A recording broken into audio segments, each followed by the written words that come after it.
नमस्कार जय जगन्नाथ। देखो आंब को गोटे दुटा तीन टा खरा दे दीजिए। आंब आचार सोर्स आचार करी ये देखो मसला रेडी कर शुखिला लंका मेथी धनिया पाउडर गोटा धनिया ना बोली पाउडर नहीं मान मधुरी गोटा सोरिष गोटा जीरा कला जीरा ताकू गोटे जगार हल्का 5 मिनट उषुम कर छाड़दवा। लो फ्लेम हाई फ्लेम में भाजिले पोड़ीज तो लो फ्लेम में भाजिले ता बास्नाटा भल आसो। तो 5 मिनट फ्राए करी एपटे हाफ लिटर पखापाखि सोरिष तेल कड़े उजाड़ी फुटे पूरा रखी कहीं ठंडा तेल देले आचार भल लगे तो फुटा तेल देले बास्ना अलग आसो।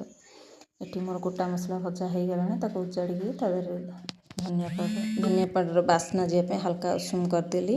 ये देखो मसला मोर रेडी हो जाए अल्प गोटा रखी आउ गोटे दरदरा पेस्ट करदेवी। एमती ये देखो आंब को गोटे जगार उजाड़ी धनिया पाउडर तादेहरे रेड चिली पाउडर आउ किछि दवा काश्मीर चिली पाउडर कलर भल आसापी कि लुण देती अल्प कहीं लुण कम हो जाए तो कौन तो लुणटा देले से तादेहरे भेदीजे लुणर बालान्सटा ठीक रही।